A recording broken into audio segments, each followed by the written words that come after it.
Welcome my dear rockers. आज हम देखने वाले हैं zip and JAP the captains island. Movie की शुरुआत में हम दो जुड़वा भाइयों को देखते हैं जिनके नाम है जिप एंड जैप। वो एक खिलौनों की दुकान के अंदर चोरी से घुसकर खेल रहे होते हैं, जो कि शायद उनके पिता की है। वहाँ पर वो लोग एक क्रिसमस ट्री के पास रखे गिफ्ट्स को खोलते हैं ताकि उन्हें अपने पसंद के खिलौने मिल जाए। तभी जैप को एक बॉक्स में ढेर सारे पटाखे मिलते हैं जिसमें से वो फुलझड़ियों को निकाल कर खेलने लग जाता है। इस पर जिप उसे फुलझड़ियों को फेंक कर बाकी के गिफ्ट्स को खोलने के लिए कहता है और जैप ऐसा ही करता है, जिससे वहाँ पर एक बड़ी आग लग जाती है और वहाँ पर रखा सारा सामान जलकर राख। इसी दौरान जलने की खबर न्यूज़पेपर में आती है, जहां हम दोनों बच्चों की फोटो के साथ देखते हैं कि उन्होंने इसके लिए अपने माता पिता को दोष दिया है। मतलब कि जब उनसे इनके पीछे की वजह पूछी गई तो उन्होंने बताया कि हमारे पेरेंट्स हमें अपने मन का नहीं करने देते, इसी वजह से हमसे गलती हुई है। और दोस्तों, इस घटना के जरिए हमें दोनों बच्चों की शरारतों का पता चलता है। अगले सीन में हमें एक शिप में जिप और जैप को उनके माता पिता के साथ दिखाया जाता है, जहाँ हमें उनकी बातों से pता चलता है कि जिप और जैप ने पहले भी इस तरह के कई कांड किए हैं, इसलिए उन्हें कई तरह की सजा भी मिल चुकी है, जैसे टीवी वगैरह न देखने की सजा। लेकिन फिर भी दोनों बच्चों की शरारत बढ़ती जा रही थी, इसलिए उनके माता पिता के पास अब शायद कोई सजा भी नहीं बची थी। तभी उनके पापा कहते हैं हम पहुंचने वाले हैं। दोनों बच्चे पूछते हैं कहाँ पहुंचने वाले हैं। उनकी माँ बताती है कि तुम्हारे पिता के अगले नोवेल की कहानी किसी को पसंद आ गई है और एक पब्लिशर उसको फ्री में छापने को तैयार भी है, और अब वो पब्लिशर चाहते हैं कि हमारी पूरी फैमिली उस नोवेल के कवर के लिए एक फोटो खिंचवाए। साथ ही हमें वहाँ पर कुछ दिन रुकना भी पड़ेगा। और दोस्तों, इसलिए ये सभी उस आइलैंड पर आ गए हैं। आगे उनकी माँ उनसे कहती है कि इसलिए तुम लोग हमारे साथ आए हो और ये तुम्हारी नई सजा भी है। इस बार तुमको क्रिसमस की छुट्टियां बिल्कुल नहीं मिलेंगी। अब इस बात पर जैप चिढ़ जाता है और कहता है कि आप सच में बुरे पेरेंट्स हो। फिर जिप और जैप को एक आइलैंड दिखता है जहाँ पर उन्हें पहुंचना है। आगे हम देख पाते हैं कि जिप और जैप के पिता तूफान की वजह से रास्ता भटक चुके हैं और उन लोगों को उस आइलैंड के बीचों बीच एक पैलेस जैसा घर दिखता है, जिसको जिप के पिता एक ऑर्फनेज समझकर उनसे मदद मांगने जाते हैं, क्योंकि उनके गेट पर चाइल्डहुड होम लिखा हुआ था। तभी जिप को उस घर की खिड़की पर एक छोटी लड़की दिखाई देती है और तभी उसके पिता आकर बताते हैं कि ये लोग हमको यहाँ पर रात बिताने के लिए शरण देने को तैयार हो गए हैं। जिसके बाद सभी उस घर के अंदर जाते हैं, जहाँ एक बटलर भी होता है जिसका एक हाथ नहीं है और उसकी जगह पर एक हुक टाइप का कुछ लगा होता है। इस बटलर का नाम जैमी है और वो इन लोगों से वहीं इंतजार करने के लिए कहता है। फिर बताता है कि जल्द ही इस घर के मालिक पैम आपका स्वागत करने आएंगी। और इसी बीच जैप एक पेंटिंग को देखकर सोचने लगता है कि इसमें कौन से कैरेक्टर्स हैं। तभी उसके पिता कहते हैं कि बेटा, अगर कभी किताबें पढ़ो तो तभी तो पता चलेगा तुम्हें। इसमें captain Nemo, doctor Jekyll, mister hide,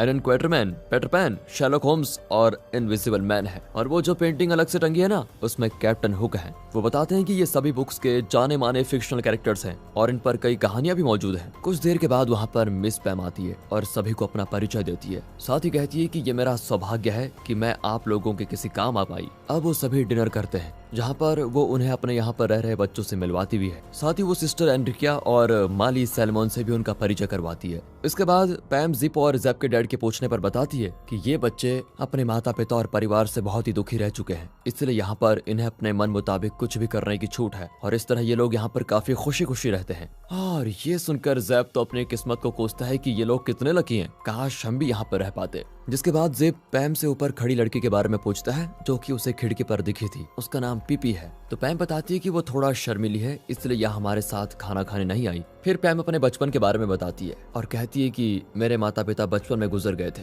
इसलिए मैंने यहाँ इन बच्चों के साथ रहने का सोचा और उनको अपने दिल की करने दिया और इसी से मुझे काफी खुशी मिलती है। आगे वो कहती है कि ये जगह किसी तरह का अनाथ आश्रम नहीं है, बल्कि इसे चाइल्डहुड होम बोलना ही ठीक रहेगा, जैसा कि दरवाजे पर लिखा हुआ है। अगले सीन में हम जैमी को देखते हैं जो जिप और जैप और उनके माता पिता को उनके अलग अलग कमरे दिखाता है। अब रात में जब जिप और जैप लेटे होते हैं, तभी उनकी खिड़की से पीपी उनके कमरे में आती है और जिप जैप उसकी आवाज से उठ जाते हैं। फिर पीपी अंदर चली जाती है, जिसका जिप जैप भी पीछा करते हैं, जहाँ उन्हें कंपास दिखता है। और तभी एक दरवाजा जिप जैप को खुलते हुए दिखता है, जिसके पीछे से पीपी उन्हें शोर मचाने से मना करती है, क्योंकि उसे एक अदृश्य भूत को पकड़ना है। तभी दरवाजे से कोई अंदर आता है पर हमें नहीं दिखता। इसी बीच जिप को छींक आती है और वो भूत तुरंत वहाँ से भाग जाता है। पीपी इस पर गुस्सा हो जाती है कि तुम्हारी वजह से आज रात मैं उसको पकड़ नहीं पाई। फिर जिप के उसके नाम पूछने पर वो उसे अपना नाम बताती है और उस खिड़की से चली भी जाती है। जिसके बाद अगली सुबह मिस पैम जिप और जैप को कुछ बातचीत करने के लिए बुलाती है। वो कहती है कि तुम्हारी शरारतों से तंग आकर तुम्हारे पेरेंट्स तुम्हें यहाँ पर बहाने से छोड़कर चले गए हैं, शायद वो इसलिए यहाँ पर तुम्हें लेकर आए थे। जिसके बाद दोनों बच्चे उन्हें हर जगह ढूंढने लग जाते हैं और बाहर उनकी कार न पाकर वो भी मान लेते हैं कि वो सच में चले गए। अब इस पर जैप गुस्सा होकर अंदर चला जाता है। जिप भी वहीं खड़ा होकर रो रहा होता है। तभी पैम उसे आकर समझाती है कि हमें उन लोगों के साथ नहीं रहना चाहिए जो हमसे प्यार नहीं करते। फिर पैम उन्हें बाकी बच्चों से मिलवाती है और उन्हें खेलने को अंदर कहकर चली जाती है। वो सभी उनका स्वागत करते हैं और सिस्टर एंड्रिकिया उन्हें कुछ सुनाने को कहती है, जिस पर जैप मना करता है तो एंड्रिकिया गिटार को पकड़कर अचानक से गुस्से में तोड़ डालती है, मगर फिर तुरंत ठीक भी हो जाती है और दूसरा गिटार निकालती है। फिर हम समय के साथ साथ देखते हैं कि जिप और जैप धीरे धीरे वक्त के साथ वहाँ के माहौल में घुल चुके हैं और ये देखकर पैम भी बहुत खुश होती है। आगे हम पैम को एक अजीब सी लिफ्ट से कहीं जाते हुए देखते हैं, जहाँ पर हम देख पाते हैं कि उसने जिप जैप के माता पिता को वहाँ कैद किया हुआ है और उन लोगों के पूछने पर पैम उन्हें बताती है कि तुम्हारे जैसे पेरेंट्स मुझे बिल्कुल पसंद नहीं, जो अपने बच्चों को अपने दिल की नहीं करने देते, साथ ही हर समय उन्हें अलग अलग सजाएं देते रहते हो। आगे वो बताती है कि तुम्हें यहाँ पर किसी पब्लिशर ने नहीं बल्कि मैंने बुलाया था, क्योंकि इस आइलैंड पर सिर्फ मैं ही रहती हूँ, मेरे सिवा यहाँ पर किसी का भी राज नहीं चलता। जिसके बाद वो उन्हें एक मशीन में डाल देती है और जिमी से उन्हें 11 साल के बच्चे में बदलने को कहती है। जिसके बाद अगले ही पल हम देखते हैं कि मशीन ऑन करने के बाद ऐसा ही होता है और जिप जैप के माता पिता बच्चों में बदल जाते हैं, जिन्हें अपने बारे में कुछ याद नहीं होता, और फिर उन्हें पैम अपने साथ ले जाकर सभी से मिलवाती है, जहाँ जिप जैप भी होते हैं।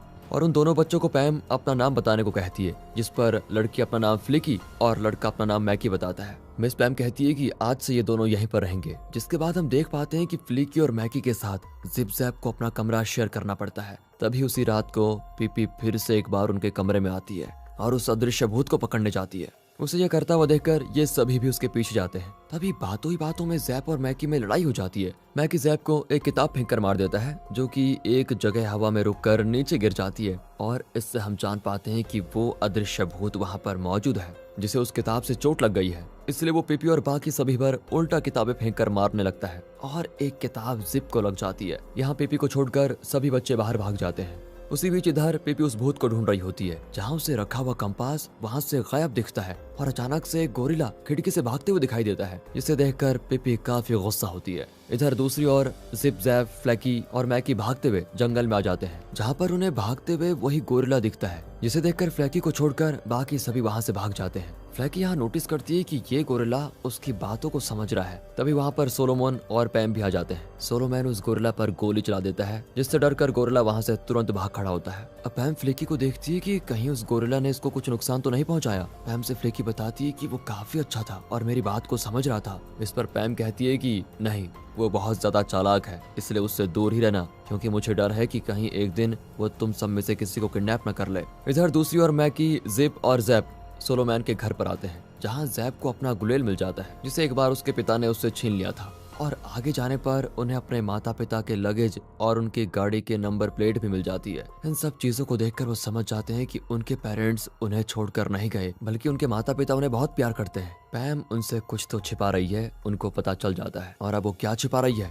इस बात का पता करने के लिए जिप और जैप दोनों मिलकर फैसला करते हैं। अब अगले दिन हम जिप, जैप, मैकी और फ्लैकी को देखते हैं, जो कि पीपी से ये सब बताते हैं, और पीपी उनके साथ यहाँ से भागने का प्लान बनाती है। फिर ये पांचों बच्चे सबकी नजरों से बचकर निकल जाते हैं। उसी दौरान पीपी का पैर कहीं फंस जाता है और वो गिर जाती है, जिसकी वजह से एक सायरन जोर से बजने लगता है, और इससे सभी को पता चल जाता है कि ये लोग भाग रहे हैं। पीपी सभी को भागने के लिए कहती है, क्योंकि चोट लगने की वजह से वो खड़ी भी नहीं हो पा रही थी। फिर वहाँ सोलोमैन के आने की वजह से सभी बच्चे वहाँ से भाग जाते हैं, और पूरे आइलैंड में इधर उधर भटकने के बाद वो एक जगह रुकते हैं। सभी शाम ढलने की वजह से यहीं पर रुककर रात बिताने का मन बनाते हैं, जहाँ हम उनके बीच गहरी दोस्ती को साफ साफ देख पाते हैं। अब अगली सुबह मैकी का पैर एक रस्सी में लगने के कारण वो एक पिंजरे में कैद हो जाती है। फिर वहाँ पर वही गोरिल्ला आकर उन्हें बचा देता है और उन्हें वहाँ से अपने ठिकाने पर लेके आता है, जो कि समुद्र के किनारे पर ही था। यहाँ हम देख पाते हैं कि वो गोरिल्ला एक राफ्ट बना रहा होता है, जैसे कि वो यहाँ से निकलने की सोच रहा हो। यहाँ पर जिप जैप को सिस्टर एंड्रिका के बारे में पता चलता है, जो कि कभी एक नन हुआ करती थी,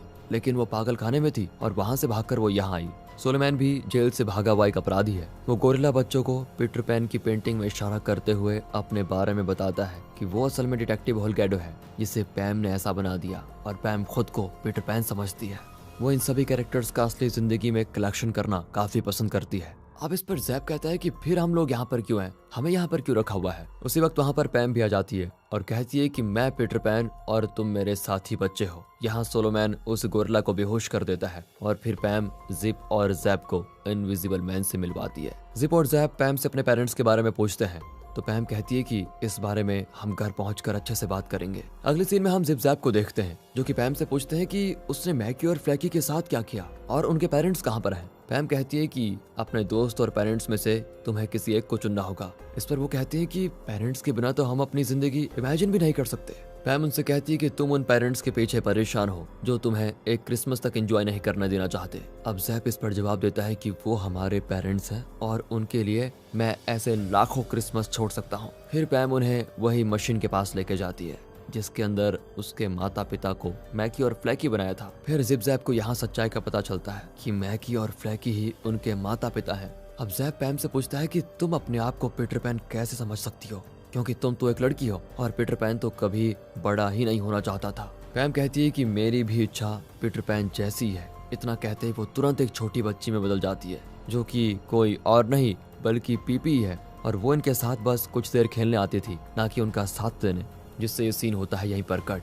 अगले सीन में हम जैमी को इन 4 बच्चों के पास खाना लाते हुए देखते हैं, जो कि जिप ज़ैप से पूछता है कि क्या तुम लोग सच में अपने माता पिता को याद करते हो। जिप हाँ में जवाब देता है और वो दोनों जैमी से यहाँ से निकलने के लिए मदद मांगते हैं। जैमी बताता है कि बहुत साल पहले ये एक सुंदर आइलैंड हुआ करता था जहाँ पर पैमिला नाम की एक लड़की रहा करती थी, जिसके पिता को लोग कैप्टन कहकर बुलाया करते थे और उसकी माँ पैमिला को रोज एक किताब पढ़कर सुनाती थी। वो कहती थी कि जिंदगी एक नोवेल की तरह है और तुम अपनी जिंदगी को भी कैरेक्टर बनकर जी सकती हो। लेकिन एक दिन अचानक बीमारी की वजह से पैमिला की माँ इस दुनिया को छोड़कर चली गई। उसकी माँ से कैप्टन को बहुत सदमा लगा और उन्होंने फैसला किया कि वो अपनी बेटी की हर कल्पना को हकीकत में बदल देंगे, फिर चाहे कुछ भी हो जाए। अब वो अपनी बेटी के कहने पर कई सारी मशीन बनाते हैं। एक दिन पैमिला को अपनी माँ की याद आती है और वो अपने पापा को कैप्टन नेमो समझने लगती है, लेकिन उसे खुद का कैरेक्टर नहीं मिल रहा था। बहुत ढूंढने के बाद उसे पीटर पैन पसंद आया। अब वो अपने पापा से ऐसी मशीन बनाने को कहती है जिससे वो कभी बड़ी ना हो। कैप्टन कोशिश करते भी हैं लेकिन नाकामयाब रहते हैं, जिसके कारण उनकी बच्ची बड़ी हो जाती है और उस बच्ची का प्यार अब नफरत में बदल जाता है क्योंकि वो बड़ी हो गई है। अब वो अपने पिता को कैप्टन नेमो नहीं बल्कि कैप्टन हुक मानने लगती है, इसलिए उसकी खुशी के लिए वो अपना हाथ काटकर उसकी जगह पर एक हुक लगा देते हैं और फिर एक दिन वो ऐसी मशीन बनाते हैं जिससे उनकी बेटी फिर से अपने बचपन में लौट पाए। इसलिए वो पैमिला को वो यादें भूलने को कहती है, जिसके कारण वो अपने पिता से सख्त नफरत करती है। लेकिन पैमिला ऐसा करने से मना कर देती है और मशीन बनने के बाद इस आइलैंड के चारों तरफ एक शील्ड बनाती है, जिसके कारण कोई भी इस आइलैंड पर ना ही कोई आए और ना ही कोई जाए। और इस तरह से पैमिला खुद को पीटर पैन समझकर अपना नाम पैम रख लेती है। जैमी आगे कहता है कि मैं आज भी उसके लिए कैप्टन हुक ही हूँ। और दोस्तों, इससे हमें पता चलता है कि जैमी ही पैम के पिता है। अब वो बच्चों को वहाँ से भगाने के लिए सोलोमैन और सिस्टर एनरिकिया से चाबी चुराकर एक सबमरीन में यहाँ से निकलने को कहते हैं और इन सबको ठीक करने के लिए उन्हें एक स्नो स्पेयर को ढूंढकर तोड़ना होगा। और ये बच्चा ऐसा ही करते हैं और एक लिफ्ट में उस चाबी को लगाते ही वो सबमरीन में बदल जाती है। लेकिन वहाँ पर पीपी आकर उन्हें रोक लेती है और उनको डुबा कर मारने की कोशिश करती है। लेकिन जिप कंपास में एक बटन को गलती से दबा देता है और बटन दबाते ही वो लोग वापस पैम की लैब में टेलीपोर्ट हो जाते हैं। मतलब कि ये कंपास एक टेलीपोर्टेशन डिवाइस भी है और उस तरह से वो सभी डूबने से बच जाते हैं। इधर पैमिला उन्हें भगाने की सजा के तौर पर अपने पिता को मेंढक में बदल देती है। तभी वो 4 बच्चों को देख लेती है और गोरिल्ला को चेन से बांधने के साथ वो मैकी और फ्लैकी को मशीन में डालकर किसी और जानवर में बदलने लग जाती है। इसी बीच उसके पिता, जो कि मेंढक के रूप में है, वो उस स्नो स्फीयर को देखकर उसे तोड़ने की कोशिश करते हैं। इस पर सिस्टर एनरिकिया उस मेंढक को रोकने जाती है, लेकिन जिप उन्हें पैर फंसाकर गिरा देता है। जैसे वो स्फीयर बाहर निकलता है और जैप उसको अपनी गुरेल की मदद से तोड़ देता है। बस उसके टूटते ही सब कुछ पहला जैसा हो जाता है। गोरिल्ला भी डिटेक्टिव में बदल जाता है। सभी बच्चों को उनके माँ बाप मिल जाते हैं और पैम के पिता भी मेंढक से इंसान बन जाते हैं, जो कि पैम को इन सभी गलतियों के लिए माफ करके तुरंत गले लग जाते हैं। फिर आखिर के सीन में हम जिप और जैप को मैकी और फ्लैकी के साथ विदा लेते हुए देखते हैं, जहाँ जिप फ्लैकी को वो कंपास गिफ्ट करता है और कहता है कि ये मेरी माँ को बहुत पसंद है, जिससे फ्लैकी उसका इशारा समझ जाती है कि वो ही उसकी माँ है। और मुस्कुराते हुए मैकी के साथ उस मशीन के बाहर निकलते ही वो दोनों जिप जैप के माता पिता में बदल जाते हैं, जिन्हें जिप जैप गले लगाते हैं और कहते हैं कि हमारा क्रिसमस का ये आज तक का बेस्ट गिफ्ट है। और दोस्तों, आप हमारे दूसरे चैनल की तरफ भी तो देख लीजिए, मूवीज वेदर। मिलते हैं अगली वीडियो में, तब तक के लिए गुड बाय, ख्याल रखिए अपना and finally thanks for watching.